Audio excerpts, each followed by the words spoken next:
Halo semuanya, selamat datang kembali di channel Cybersec Indonesia. Oke ya, di video kali ini saya ingin share kepada teman-teman terkait salah satu tools ya teman-teman ya, yaitu tools untuk remote administration tools ya teman-teman ya. Jadi pada dasarnya tools ini adalah berfungsi untuk teman-teman bisa melakukan semacam kayak remote desktop teman-teman. Terus teman-teman juga bisa melakukan remote shell ke salah satu perangkat PC yang teman-teman masukkan sebuah klien ya, client.exe ya, di salah satu target PC yang ingin teman-teman remote gitu.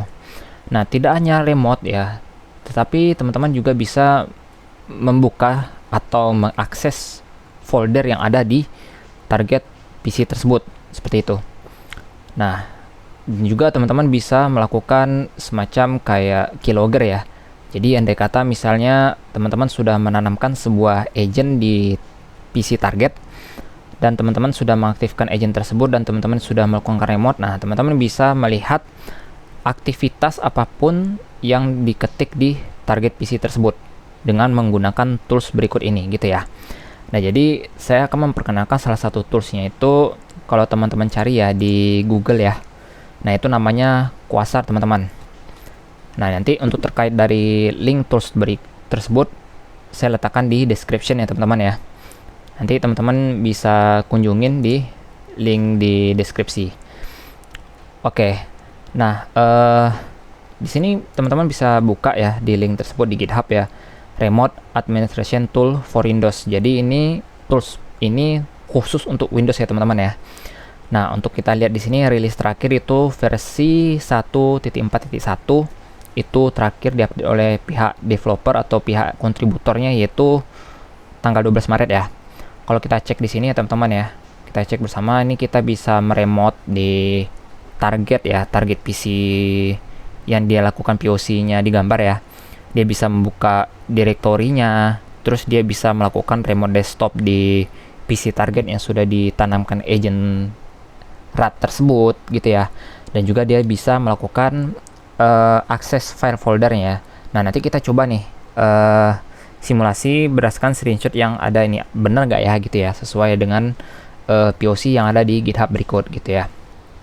Nah, pertama ya, untuk menggunakan tools berikut teman-teman pastikan ya, saya memperkenalkan tools ini hanya untuk sekedar edukasi ya teman-teman ya. Jadi apapun yang terjadi saya berharap teman-teman melakukannya secara bijak ya teman-teman ya, tidak mempergunakannya secara tidak baik gitu teman-teman gitu. Nah, oke, untuk menggunakan toolsnya itu ya kita bisa melakukan proses download dulu teman-teman. Nah, download itu teman-teman bisa klik di bagian rilis di sini ya, tinggal diklik. Nah, terus di sini teman-teman di sini bisa lihat ya, terakhir itu latestnya dari saya yaitu versi 1.4.1. Nah, saya nggak tahu nanti di teman-teman versi berapa, intinya yang versi latest saja teman-teman ambil ya. Nah, nanti teman-teman bisa klik di sini ya, jangan ambil yang source code-nya. Nah, teman-teman ambil yang zip-nya ya. Nah, nanti teman-teman klik dan teman-teman download, nanti hasilnya akan seperti ini teman-teman. Oke. Nah, jadi nanti toolsnya akan seperti ini. Lalu yang kedua, sebelum kita lanjut ya teman-teman ya, nanti kan kita bakalan mengenerate sebuah klien ya, klien yang akan kita tanamkan ke PC target ya teman-teman ya. Nah, di sini kebetulan dikarenakan saya menggunakan simulasi menggunakan VMware ya teman-teman ya. Kalau teman-teman lihat di sini saya menggunakan simulasi VMware Windows 10 yang 2 dan Windows 10 yang 3 ya teman-teman ya. Ini saya coba resume ya teman-teman ya. Oke. Nah, jadi nanti di sini ibaratnya yang duanya itu sebagai attacker ya. Gitu aja ya simulasinya ya, berlimu mudahnya. Dan yang di sini nanti sebagai usernya teman-teman ya. Nah, ini di sini saya coba untuk login dulu. Oke. Sudah login ya. Nah, jadi nanti di sini nih sebagai target yang akan kita lakukan remote desktop tersebut ya, gitu. Nah, di sini kita kembali lagi ya ke desktopnya attacker. Nah, di sini tools kedua yang akan saya pergunakan yaitu Python ya. saya tidak harus Python sih teman-teman. Teman-teman bisa menggunakan beberapa seperti kayak SAM atau beberapa web service yang memungkinkan teman-teman bisa melakukan share gitu ya, tools men-share agent yang telah teman-teman generate nanti dari Quasar gitu. Nah, saya menggunakan Python di sini dikarenakan nanti rencananya kita akan meng-share klien tersebut menggunakan simple HTTP server dari Python yang tersebut gitu teman-teman. Nah, misalnya ada kata nanti teman-teman mau men-share-nya tersebut menggunakan IP public gitu teman-teman, bisa melakukan hal tersebut dengan cara pastikan teman-teman sudah mempunyai IP public pribadi gitu ya, yang sudah ada tersetup di jaringannya teman-teman. Terus nanti IP lokal teman-teman lakukan forwarding ke IP publicnya teman-teman. Nanti yang dari kliennya tersebut teman-teman setup menggunakan IP public teman-teman yang sudah teman-teman forward ya, setting gitu ya di router, perangkat routernya seperti itu. Nah, nanti dari klien tersebut lah baru teman-teman bisa melakukan teknik seperti kayak sharing email phishing gitu, atau melakukan teknik social engineering, atau teman-teman bisa melakukan semacam kayak share via zip file atau via platform apapun gitu. Itu mungkin salah satu teknik yang mungkin bisa teman-teman lakukan ya. Itu seperti simulasinya seperti itu sih teman-teman ya. Nah, oke, kita lanjut ya. Kita coba buka dulu ya teman-teman ya, Quasar itu seperti apa sih gitu ya. Nah, ini kita coba ekstrak dulu ya. Ini kita coba ekstrak. Oke, sudah ya. Tampilannya akan seperti ini teman-teman. Kita coba buka dulu foldernya. Nah, akan tampil seperti ini teman-teman ya. Isinya ada Quasar ini. Nah, nanti teman-teman untuk melakukan proses pembuatan kliennya itu atau kita bisa sebut sebagai agentnya tersebut, teman-teman bisa klik Quasar ini ya, double klik. Oke, ini di more info aja, run anyway aja ya teman-teman ya. Oke, di sini sudah terbuka ya seperti ini teman-teman ya. Nanti akan tampil seperti ini, teman-teman klik create ya. Di sini kita coba mengenerate new certificate-nya ya teman-teman ya, sebelum melakukan proses pembuatan klien atau agentnya nanti ya untuk di target PC-nya. Nah, di sini kita sudah melakukan generate dari chart-nya teman-teman. Kita lakukan save dulu. Oke, kita klik OK di sini teman-teman. Oke, sudah ya. Ini dia ya teman-teman ya. Di sini kita close saja. Nah, nanti akan tampil seperti ini ya teman-teman ya, untuk tampilan softwarenya Quasar tersebut. Nah, hal pertama yang akan kita lakukan ya ialah pertama kita bikin dulu buildernya teman-teman. Nah, builder di sini adalah nanti kita akan melakukan pembuatan agent tersebut seperti itu gitu. Nah, jadi hal pertama yang kita lakukan adalah kita basic setting dulu. Di sini kalau kita lihat ya, di sini ada unattended mode ya. Nah, di sini kita centang aja teman-teman, enable unattended mode. Lalu kita masuk ke menu kedua ya, ada di bagian connection setting. Nah, di connection setting ini kita akan memasukkan IP atau hostname yang akan yang di hostnya teman-teman gitu. Nah, contoh untuk mengeceknya itu IP atau hostname yang teman-teman gunakan adalah kita bisa buka CMD di sini teman-teman. Nah, lalu kita masukkan perintah ipconfig ya. Nah, oke, di sini kita bisa lihat bahwasanya ada IP 192.168.157.129. Nah, di sini kebetulan IP address lokal saya seperti ini ya teman-teman ya. Nanti sesuaikan dengan IP lokal teman-teman ya, seperti itu. Di sini kita select ya teman-teman ya. Kalau dari CMD kita select seperti ini, lalu untuk mengkopinya klik kanan, kita paste di sini ya teman-teman ya. Kita paste di sini.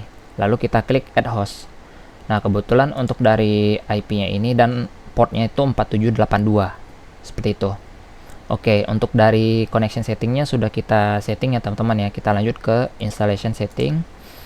Di sini kita akan centang untuk install kliennya seperti ini. Oke, ini biarkan secara default teman-teman, install subdirectory-nya dan install name-nya. Dan ini kita centang ya teman-teman ya. Nah, di sini kita run client when the computer start. Jadi andai kata teman-teman centang ini, jadi suatu saat misalnya si target PC atau target server yang teman-teman tanamkan sebuah agent ataupun klien tersebut servernya mati atau PC-nya mati, itu pada saat dihidupkan kembali itu teman-teman tetap bisa melakukan remote desktop ke perangkat target tersebut, seperti itu teman-teman. Jadi disarankan untuk dicentang saja seperti itu. Lanjut kita ke menu assembly setting. Nah, di sini teman-teman bisa memasukkan semacam kayak informasi product name itu seperti apa, description itu seperti apa, company, copyright, trademarks-nya seperti apa ya. Teman-teman bisa masukkan seperti ini ya. Kebetulan di sini simulasinya saya kosongkan saja ya teman-teman ya. Dan untuk dari ikonnya sendiri, teman-teman bisa mengcustom icon untuk dari tampilan icon client.exe-nya. Teman-teman bisa custom di sini gitu ya. Nah, kebetulan di sini saya kosongin saja gitu ya. Nah, kalau sudah, kita lanjut ke bagian monitoring setting.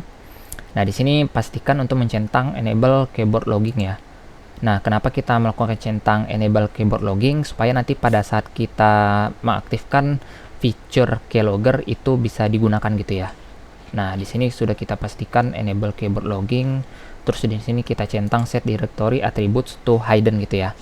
Nah, jadi ini yang dua hal ini pastikan sudah dicentang ya teman-teman ya. Oke, jikalau ini sudah semuanya kita setting ya teman-teman ya. Selanjutnya kita klik build client ya.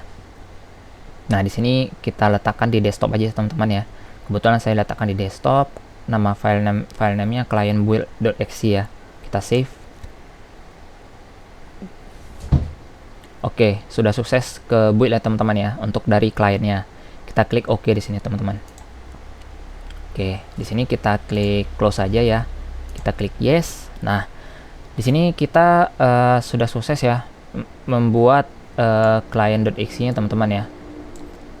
Nah, sekarang kita coba cek di Quasar tadi ya. Sebentar. Nah, di sini ya. Kalau kita cek tadi di client build-nya ada di sini, ini saya coba biar nggak bingung, kita letakkan di desktop aja ya. Oke, seperti ini. Oke, jadi nanti inilah agent atau klien yang akan kita share atau kita jalankan nanti di target server atau target PC yang akan kita lakukan remote desktop tersebut, teman-teman.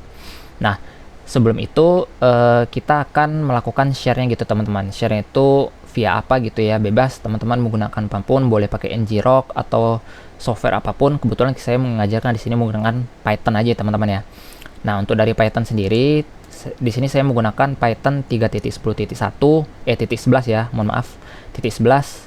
Kalau teman-teman ingin mengikutin saya ya, Python 3.10.11 teman-teman bisa download di langsung di Python-nya ya, Python 3.10.11. Nanti teman-teman bisa download sesuaikan versi berapa bit dari Windows teman-teman. Di sini kebetulan saya menggunakan 64 bit ya.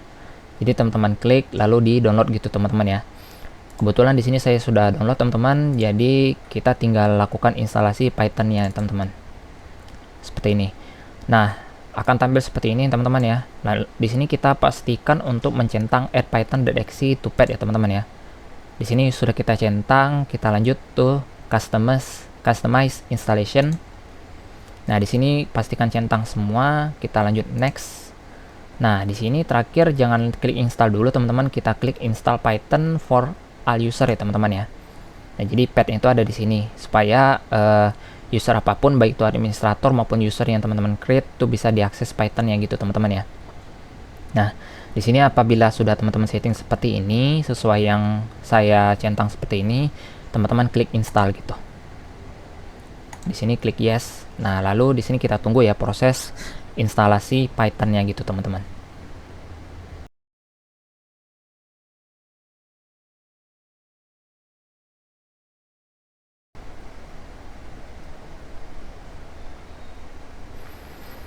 Oke, di sini kita sudah sukses untuk melakukan instalasi Python-nya teman-teman ya di Windows ya. Di sini kita jika sudah sukses, kita tinggal klik close teman-teman. Nah, di sini sebelum kita coba tes Python-nya apakah sudah terinstall atau tidak, kita coba close dulu command prompt yang ada di sini. Lalu kita coba akses menu command prompt kembali. Nah, di sini kita coba tes ya. Kita masukkan perintah Python, teman-teman. Oke, sudah ya. Ini indikasikan bahwasanya Python-nya sudah terinstall dengan versi 3.10.11. Oke, berarti di sini sudah terinstall, teman-teman ya. Kita klik exit. Oke. Nah, selanjutnya Python sudah terinstall. Selanjutnya kita akan melakukan share nih, share agent atau klien si Quasar tersebut, teman-teman. Nah, caranya seperti ini, teman-teman. Nah, pertama kita pergi ke desktopnya terlebih dahulu. Untuk memudahkan pencarian letak pad desktop, kita klik desktop, kita klik di sini, Ctrl C, kita balik ke command prompt, kita klik CD, paste-nya klik kanan ya teman-teman ya, CD desktop gitu. Kita klik enter. Oke, kita sudah masuk ke menu desktop. Nah, kalau kita cek dir, itu sudah ada beberapa isi file-file yang ada di desktop ya teman-teman ya.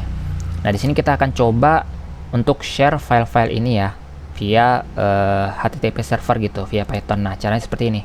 Kita type python -m http server 9000 ya. Oke, seperti ini. Nah, pastikan teman-teman menggunakan port yang berbeda dengan port agent yang telah teman-teman buat sebelumnya ya. Kebetulan di sini saya menggunakan port 9000 ya, teman-teman ya. Di sini jika sudah, kita klik enter. Nah, ini seharusnya sudah jalan ya, sudah bisa teman-teman ya. Oke, sekarang kita tinggal melakukan akses file tersebut ya di target server. Nah, tadi kan kalau kita cek terakhir ya, kita coba cek lagi ipconfig. Nah, itu IP untuk dari si attacker kan ini ya. Kita select semua. Lalu kita klik kanan teman-teman. Nah, nanti kita akses via port ya, 9000 ya. Sekarang kita pindah ke host target ya. Nah, di sini. Di sini kita coba buka host target tersebut ya di browsernya. http://Ctrl+V dengan port 9000 ya. Kita klik enter. Oke, kebuka ya teman-teman ya. Nah, di sini nanti kita coba download di sini client build.exe-nya teman-teman. Nah, sebelum kita download maupun menjalankan dari agent tersebut teman-teman, pertama ada satu hal yang mau kita jalankan dulu teman-teman. Nah, di sini kan kita kan sudah membuat agentnya teman-teman ya. Nah, kita harus menjalankan listening portnya teman-teman, listening dari target dari machine attackernya. Kebetulan kalau kita cek di pojok kiri itu kan ada listening false yang gitu. Nah, caranya itu seperti ini teman-teman. Kita klik setting, terus yang di bagian ini kita centang ya teman-teman ya, try to automatic forward the port gitu teman-teman ya. Nah, kebetulan yang port listennya ya kan sebelumnya kita setting 4782 juga kan. Nah, sesuaikan dengan port listen yang teman-teman setting sebelumnya untuk agent si client build-nya gitu. Nah, jika sudah dicentang, ini sudah disesuaikan dengan agent yang telah teman-teman bikin sebelumnya, kita klik start listening gitu. Oke, sini sudah jalan ya. Jika sudah jalan, kita klik save teman-teman. Oke, jadi nanti pada saat agent tersebut dijalankan di target server, itu akan ada menu IP address target server tersebut. Nah, ini akan kita coba teman-teman ya. Di sini kita coba download dulu client build.exe-nya. Oke, sudah ke download, kita klik open file. Di sini kita klik more info, kita klik run anyway.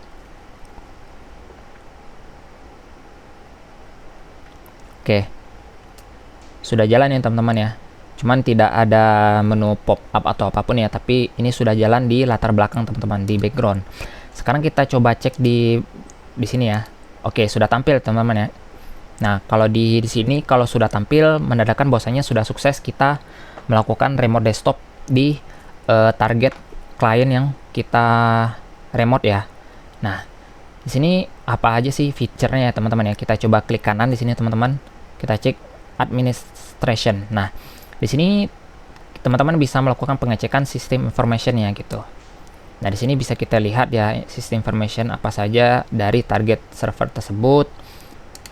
Nah, dan juga kita bisa melakukan percobaan seperti kayak yang ada di POC di GitHub tersebut teman-teman ya. Di sini kita coba cek ya di targetnya tersebut ya. Kita coba bikin sebuah file rahasia ya gitu ya. Kita coba cek di sini. Nah, ini saya sebelumnya sudah membuat sebuah folder rahasia ya. Di dalam itu kita isikan sebuah password.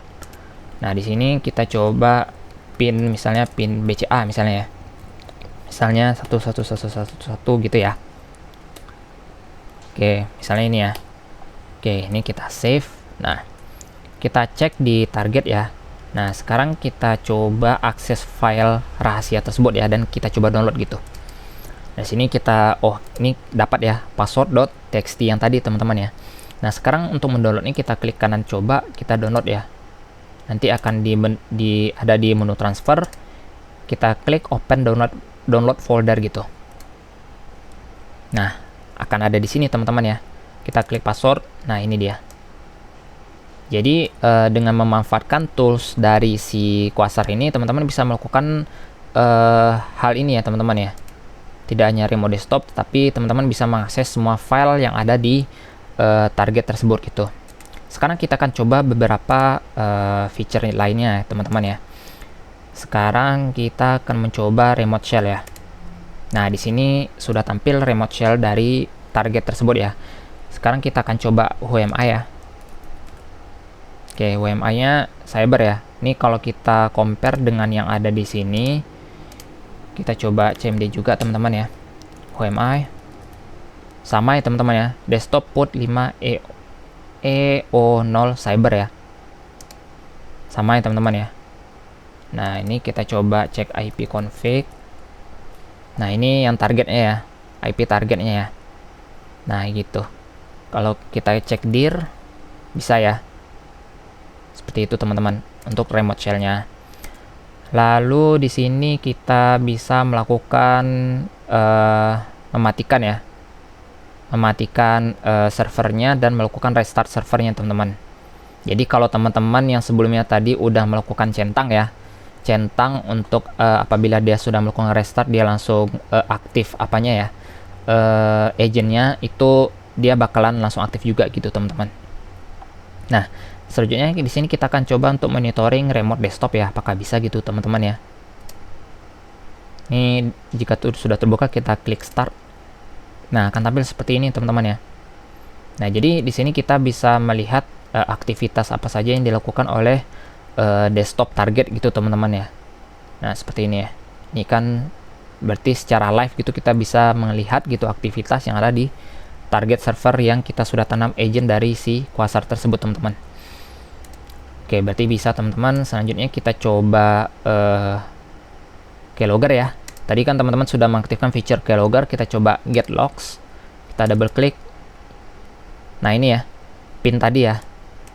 Tadi karena kita sudah mengaktifkan fitur keylogger, kita akan mendapatkan semacam log seperti ini teman-teman. WMI, CMD. Jadi apapun input yang kita masukkan via dari target server atau PC tersebut, itu akan ada lognya gitu teman-teman. Kita bisa melihatnya gitu ya. Lalu kita bisa menggunakan tadi remote desktop sudah. Nah, client management ya. Client management ini nanti teman-teman bisa melakukan update atau reconnect atau uninstall ya. Nah, sekarang kita coba cek ya di menggunakan task manager ya teman-teman ya. Di target ya. Kita coba cek bersama-sama ya. Ada nggak sih gitu kliennya gitu, Quasar client gitu. Nah, ada ya teman-teman ya. Nah, ini nih kalau teman-teman cek ya, ini yang nanti bakalan tidak ada gitu teman. Andaikan misalnya saya entax itu tidak jalan gitu agentnya ya. Nah, jadi kita akan melakukan testing ya. Andai kata kita kepingin di target tersebut hilang ya, untuk dari agentnya tersebut ya, supaya tidak aktif juga gitu. Dari kita bisa melakukan hal tersebut ya. Kita dengan cara klik kanan di sini, lalu di client management kita lakukan uninstall gitu ya. Kita klik uninstall. Di sini kita klik yes ya. Oke, sudah ya, sudah hilang. Selanjutnya kita cek di PC atau server target ya. Oke, sudah hilang teman-teman ya. Sudah hilang ya. Tadi kan Quasar ya, Q. Oke, sudah hilang ya. Nah, jadi kesimpulannya teman-teman ya, intinya Quasar ini adalah salah satu tools yang bisa teman-teman manfaatkan untuk melakukan remote desktop, keylogger gitu ya, atau teman-teman kepingin melakukan akses semacam kayak file manager gitu ya, gitu. dia sebenarnya toolsnya tidak hanya bisa digunakan secara lokal, tetapi bisa menggunakan via jaringan publik juga teman-teman ya. Dengan syarat teman-teman harus mempunyai IP publik pribadi gitu ya. Nanti teman-teman setting di router supaya IP lokal teman-teman di forwarding ke via IP publik seperti itu.